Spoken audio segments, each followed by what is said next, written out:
Hello, my friends. I'm Lindy. Welcome to Lindy's Magpie Reads.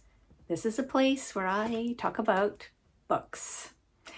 And sometimes I talk about craft projects. So that's what I'm going to tell you about first before I get to the books that I finished.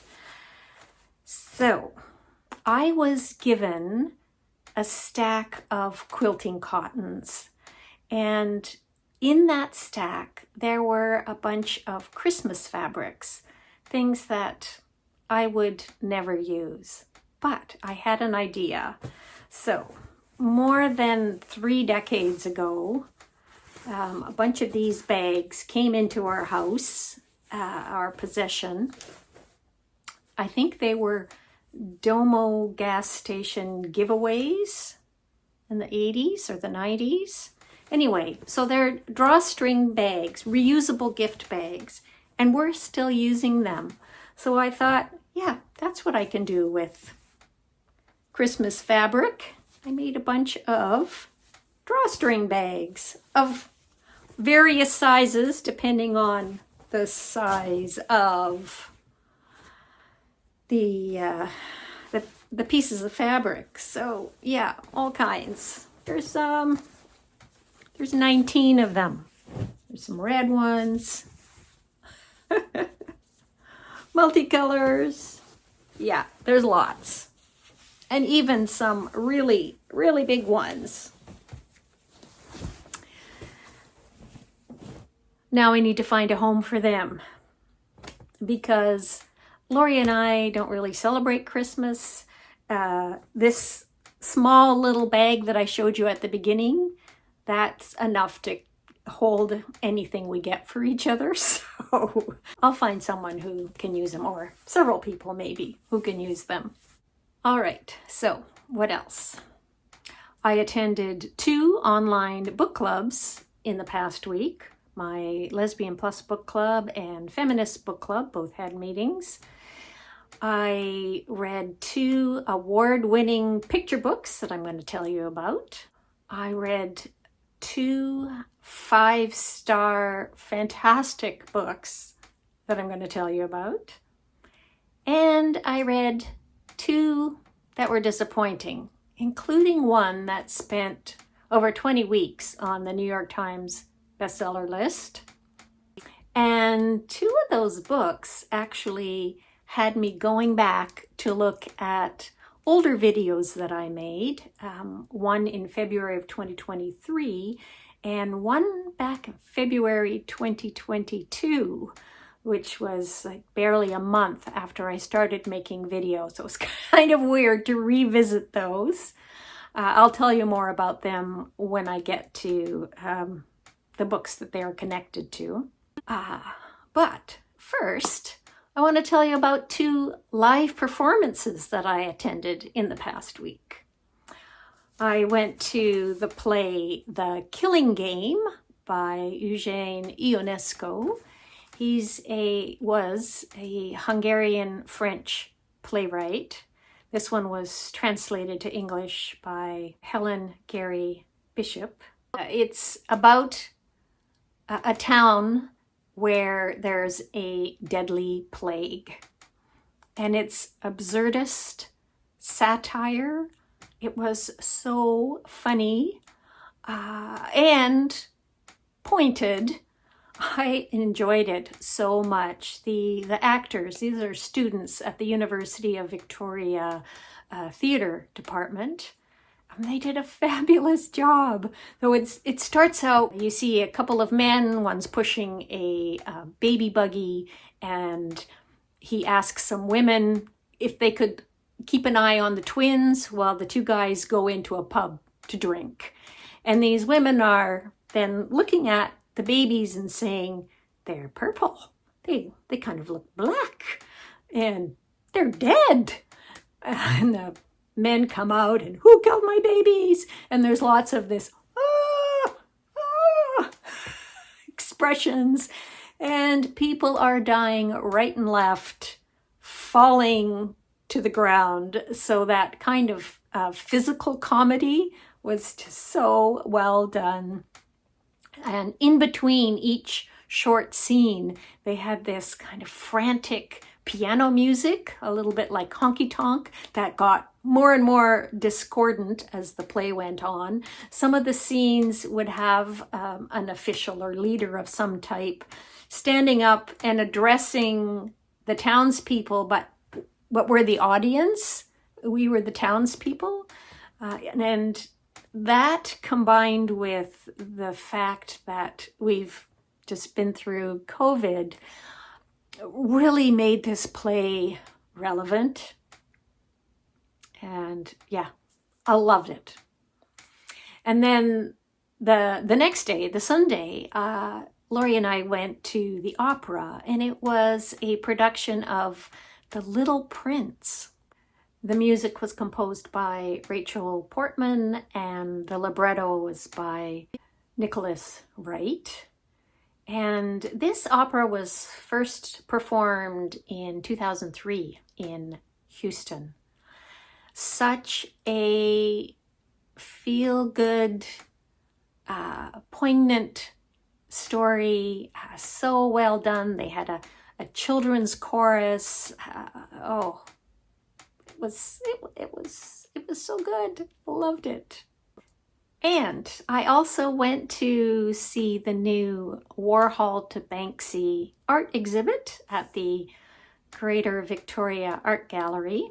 This is an exhibit that I saw a couple years ago in Edmonton, but of course the curator handles things differently. It wasn't exactly the same, and I attended a guided tour through it that was led by the curator.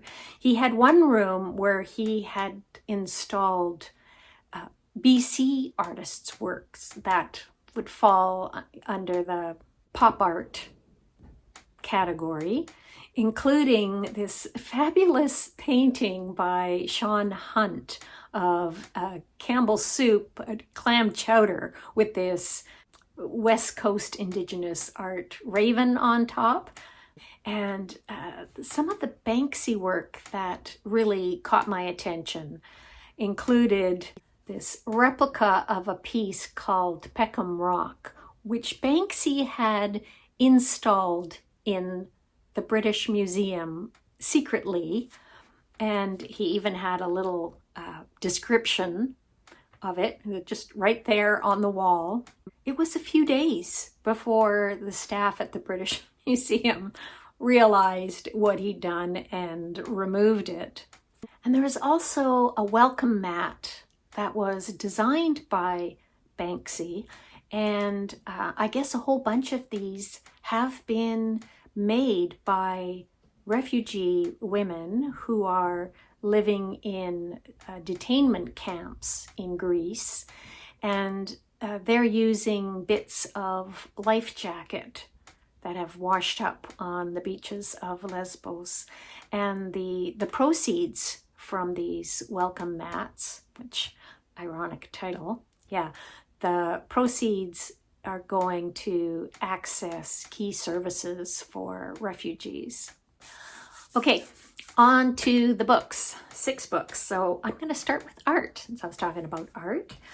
I've got a couple of award-winning picture books from the American Library Association's Media Awards. Life After Whale, The Amazing Ecosystem of a Whale, is by Lynn Brunelle, with art by Jason Chin. Brunelle is a science communicator. She's won awards for episodes that she wrote for Bill Nye the Science Guy. She's passionate about girls in STEM education. Jason Chin is an award-winning children's book illustrator. I talked about his Caldecott award-winning book, Watercress, that he illustrated with the writer Andrea Wang back in February 2022. So I will link that video down below.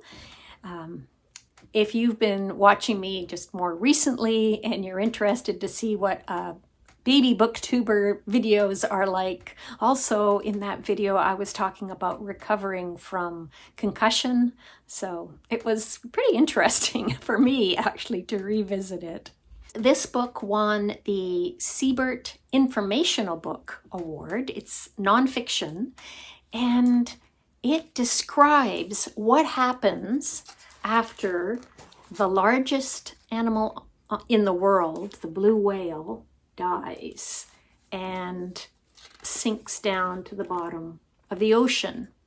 So there are amazing creatures that are talked about. Glowing shrimp, jellyfish, and other creatures twinkle nearby in the dark.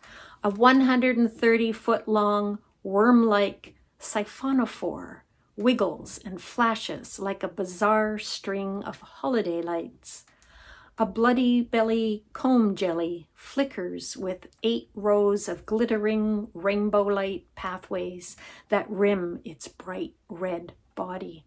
In the distance, a barrel-eye fish floats by with 2 glowing green globe eyes set in a see-through head. So be prepared for decomposition and what happens to flesh and bones.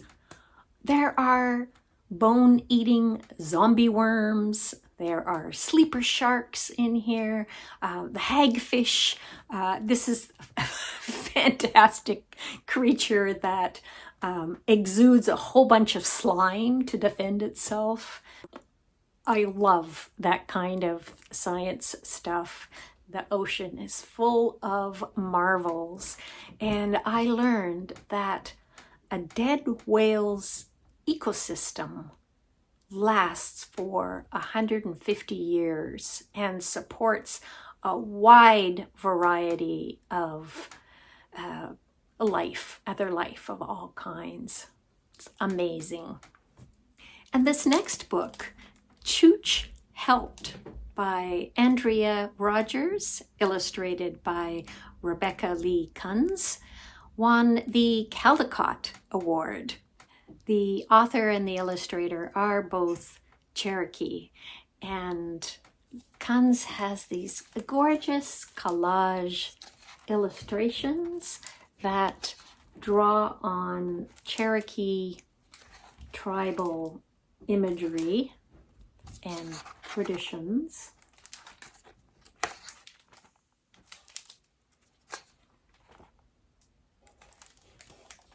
It's a story of an older sibling who is learning to be a mentor for her little brother. Here's a portrait here of Sequoia, who was the person who came up with Cherokee syllabary, which is another thing I want to mention because there are a number of Cherokee words in the book and a glossary at the back. Yeah, the author, Andrea Rogers, I had read a book by her before, Man-Made Monsters, which is a series of interconnected short stories. And yeah, I really enjoyed it, and I talked about it back in February 2023, so I am going to link that video as well. Next, the 2 disappointments. I'll tell you about Harry Sylvester Bird by Chinelo, Okparanta. So we read this for the Lesbian Plus book club, and I have read 2 of her books previously, Under the Udala Trees and Happiness Like Water, and I enjoyed both of those, especially the short stories, Happiness Like Water. This one, not so much, but it's not because the writing is bad. I think it is well done, but the reason why I read the first 175 pages, skimmed the next 100 pages, and then read the final 25 was because of book club. and I wanted to stick with it. But it's so uncomfortable to be inside the head of a white teenage boy. Well, you start out when he's 14 at the beginning of the novel, and his parents, they're from Pennsylvania, and they're on holiday in Tanzania. He hates his parents. They are so racist, like over the top. And yet, Harry himself is obsessed with blackness, and he has this, I guess, entitlement that he can just take Black culture. He wears a do-rag with a baseball cap on top. He's always in a hoodie and has a fetish for dark skin. He does not have the self-awareness to realize that he himself is racist. And there's just one situation after another. Examples with the parents, examples with his Nigerian girlfriend. Ugh. The author herself is from Nigeria. She was 10 when her family emigrated to the United States. And, I think the audience who would appreciate this book the most is Black women who have sadly encountered individuals like Harry Sylvester Bird. Wow.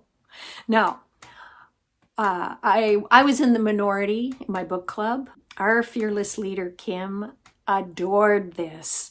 She acknowledged that it was very uncomfortable, but she thought it was absolutely brilliant. And maybe you will too. I did think of the way that Percival Everett uses satire to talk about racism in the US, but for some reason, Everett's work lands better for me, or maybe it was just the time. You win some, you lose some.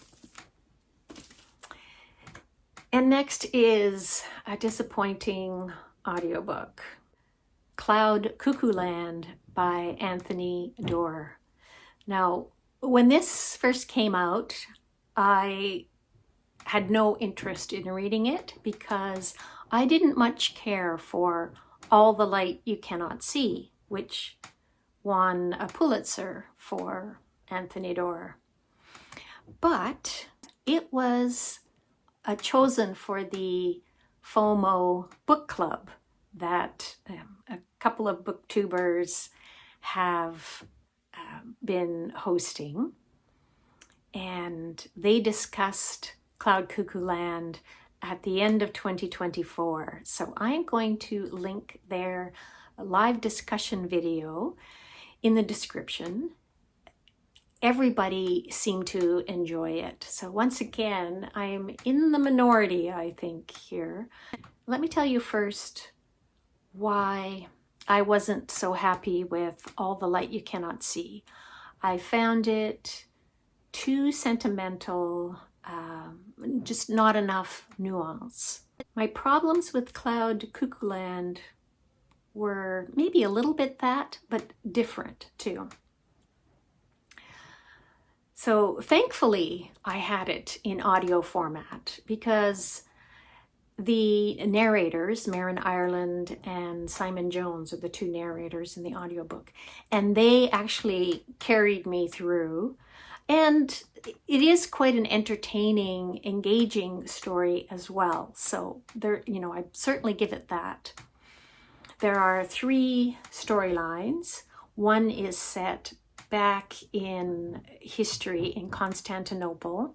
There are a couple of 13-year-olds, Anna, who's inside the walls, and Omir, who's outside the walls. And Omir is part of an army that's laying siege to Constantinople. This is 1453. So there's that storyline. Then we have a contemporary storyline where one of the main characters is Seymour, and he's an individual who's probably neurodivergent or has some sort of sensory processing disorder. And he becomes an eco-terrorist.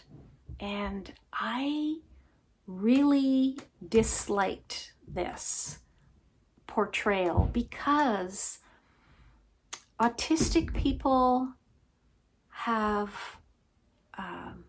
this negative stereotype as being dangerous. And I just felt kind of squeaky about the use of a neurodivergent character in a role that reinforces an existing negative stereotype. So that was a big problem for me. And then there's also a future timeline that's, I think, in the 22nd century. And the main character there is Constance. She's a young teen. She's in a generational spaceship. These people are on their way to a distant planet that they're going to colonize because Earth is no longer inhabitable. And this is, we're talking about soft science fiction here, not hard science. Don't expect the science to make sense. But I was fine with that pretty much because this future part is used to explore ideas, and it was more about the characters. And then there's a third story, an ancient Greek tale by Diogenes that is physically and orally carried from the beginning of the book and threaded through the three storylines. And I quite liked that aspect. It actually reminded me of The People of the Book by Geraldine Brooks. And there's other stories that are told in these multiple viewpoints and various settings, like David Mitchell's Cloud Atlas, which I loved. But this one just didn't quite hit for me. So I think that's it for me as far as Anthony Doerr goes. But like I said, I'm in the minority. Gemma and Jack both really enjoyed this and talk about it in that live discussion video that I mentioned. So have a look for yourself. And my last two books are both 5-star reads, starting with A Garden Against Time, In Search of a Common Paradise. This is by Olivia Laing, who is a non-binary British author and cultural critic. They were raised by a pair of closeted lesbians, and that childhood experience comes up as a sort of memoir thread through this book. And they were also renovating a garden, a new house that they bought, Olivia and their husband, in Suffolk. And this was during the time of the COVID pandemic. So that is also a through line through this book. But the other big thing is that they're exploring the role of gardens in history in a number of different ways, especially socio-political ways.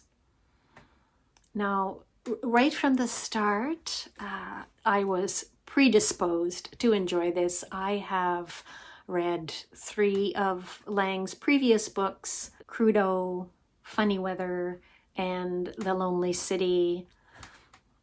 I loved all of them, so I really like their style. And I flagged so many passages in here, which I've copied down into my commonplace book because this is a library copy that I have to return. They talk about feeling overwhelmed in this garden that they want to renovate. So it had been 10 years since the main gardener had died, Mark Rumery. And when I moved from my beloved garden in Edmonton here to here, this rented place in Victoria, there used to be a beautiful garden here, but it has been neglected. And I felt pretty overwhelmed about what to do, especially because there's so many invasive weed species and the gardening conditions are so different here than what I'm familiar with. So big learning curve for me. And Olivia inspired me as I was reading this to get out there and do more than just tree and shrub pruning and weeding. I've got plans. I had started drawing up a plan of some native BC species that I wanted to incorporate.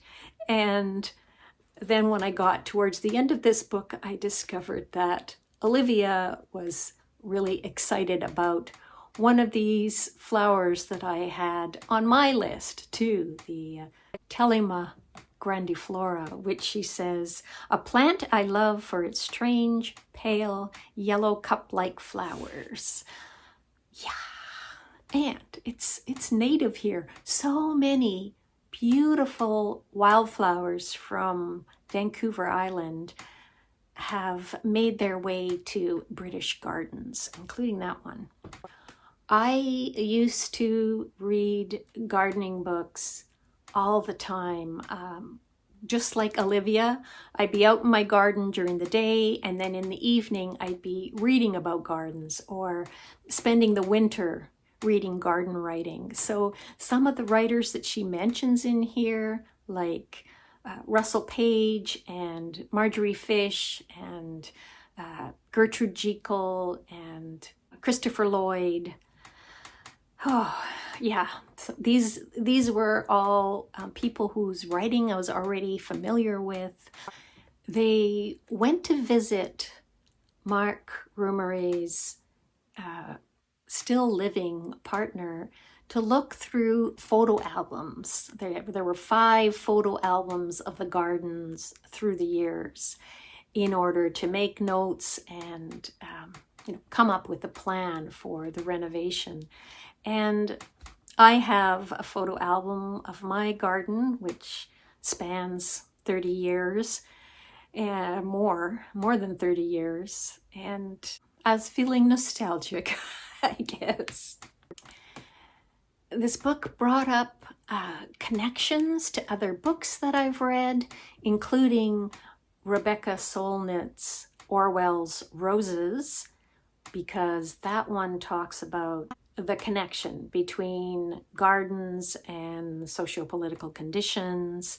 And as it happens, I talked about Orwell's Roses in one of those videos that I already mentioned. You'll find it linked down below. And another book that came to mind is Astra Taylor's The Age of Insecurity.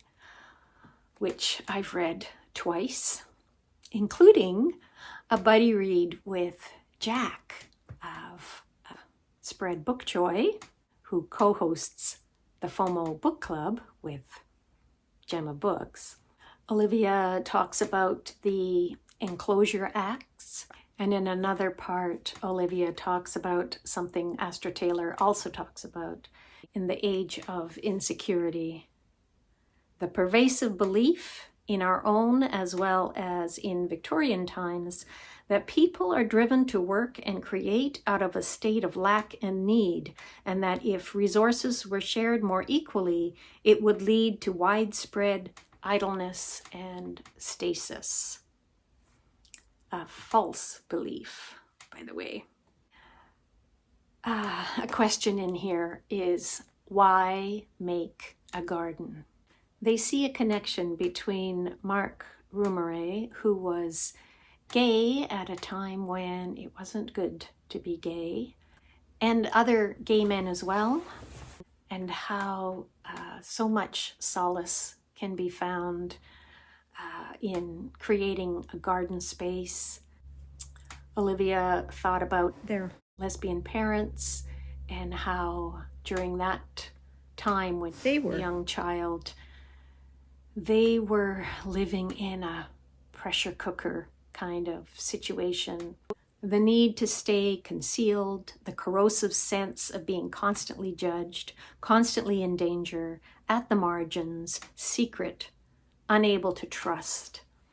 And, that led me to think about a book that I read recently, Alan Hollinghurst's Our Evenings, with a gaze in an earlier era in England. I love a book that has ties to so much other reading that I've done, as you can tell. Olivia writes, I was an anxious, not very happy child, and I loved the self-forgetfulness that happened in a garden. And this actually reminded me of the character Seymour in Cuckoo Land. Seymour was able to relax in nature, and that was a beautiful aspect of his character. Olivia talks about Jane Austen's Mansfield Park and how it's a sugar planter's mansion. Diane Brand, in her book Salvage, Readings from the Wreck, talks about that very same thing. I also liked the parts about Victorian utopias, related to gardens, and how Olivia himself, when she was younger, had participated in various experiments in alternative ways of living. I'm going to read you a little bit that brings to mind the gardening group in Eleanor Catton's Burnham Wood. In the 1990s, I'd been involved in environmental protest and then decided that resistance was no good or not good enough, that the important thing was to establish new ways of living. The struggle is always filled with these considerations about the best position from which to effect change. I've never been a person especially comfortable in a group. I prefer to be outside, following my own nose, listening hard and thinking privately. But in those years, I was always in co-ops and covens and affinity groups, 150 years after the Barmbys, and the tools had barely changed. Newsletters, public meetings, communities, new projects that burned with excitement and then guttered out, since some people were restless advocates who did no work, and others... But I'm sure you've experienced group dynamics too. In the spring of 1999, I moved into a women's housing co-op on the outskirts of Brighton. In those fin de siècle days, before the internet infiltrated and reshaped our lives, Brighton was an alternative outpost, akin to San Francisco, where all manner of hippie activities remained in fitful animation decades after the summer of love had been rained off elsewhere. The house was on the Moulsecoombe council estate, but had the primitive atmosphere of Cold Comfort Farm. A dense fug composed of nag champa incense, wood smoke, and washable sanitary towels. A census taker assessing regional poverty levels was shocked to learn that we didn't have a washing machine, tumble dryer, toaster, or television. It wasn't that kind of scene. We made vegan ice cream to sell at raves and bonded at full moon with bare-breasted rituals in the back garden, much to the amusement of our neighbors. Olivia studied to be a herbalist. The study of botany was an education in looking. It made the ordinary world more intricate and finely detailed, as if I had acquired a magnifying glass that trebled the eye's capacity. Oh, I love that. And then there's all the botanic language, so rich and lush. I don't know if this will have the same depth and resonance for somebody who is not so crazy about gardening as I am. And another passage that really struck me was how in February 24th, 2022, Russia's invasion of Ukraine, she had notes, journaling that she was referring to as she made this. Olivia wrote, "War is the opposite of a garden, the antithesis of a garden, its furthest extremity in terms of human nature and human endeavor." It's now 3 years since the start of that war.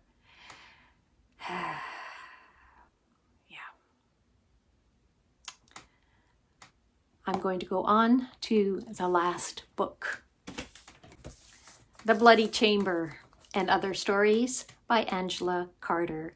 This is the 75th anniversary edition, and it was discussed in my feminist book club this past week. Angela Carter is a British writer of very original prose. She was born in 1940. She died in 1992. And I think it was when she died that I picked up some of her other books. I hadn't read this one before, but I had read previous works. And this is probably her most well-known. I'm so glad that I finally got to it, thanks to Book Club. So this was first published in 1979. This edition has an introduction by Kelly Link. Kelly Link says that when she was a child in the 70s, she was constantly reading Andrew Lang's fairy tales and the Grimm brothers, Charles Perrault stories. Me too, except for me it was in the 1960s. I was reading all of those and loving them. So recently on Hannah's channel of Hannah's Books, she talked about spoilers, and I'll link that video down below. It's great because, like Hannah, it's almost impossible to spoil a book for me, though I'm careful on my channel because I know that many readers don't want spoilers. So Hannah talked about retellings and the attraction of the familiarity of an age-old story, but also the freshness and excitement of being told in a new way. So you've got both for people who love novelty like me and people who love retellings, the repetition of stories told over and over again. So in this collection, there's a story inspired by Bluebeard. There's a couple of Little Red Riding Hood stories. There's a very funny Puss in Boots tale. There's a vampire story, The Snow Child. And the women in these stories, they have agency. A woman can turn into a beast instead of a beast turning into a man, you know?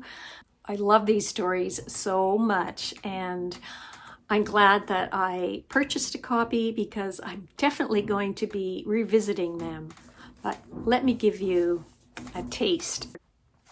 Angela Carter's language, her vocabulary, you know, there could be there's one page where I think I had to look up 3 words. I love that. I just love it. And here again, her really evocative, lush style. And we drove towards the widening dawn that now streaked half the sky with a wintry bouquet of pink of roses, orange of tiger lilies, as if my husband had ordered me a sky from a florist. The day broke around me like a cool dream.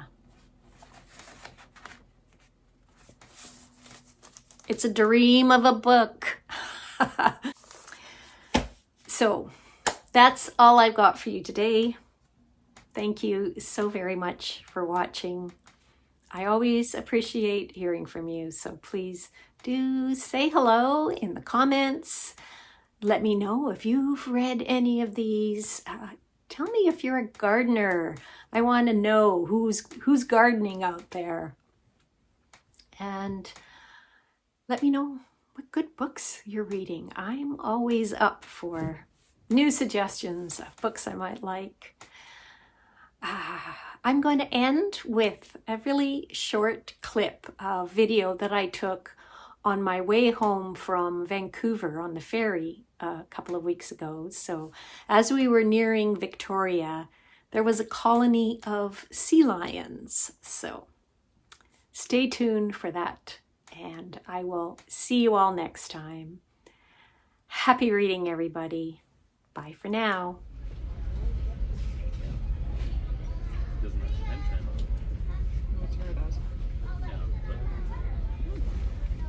Sea lions.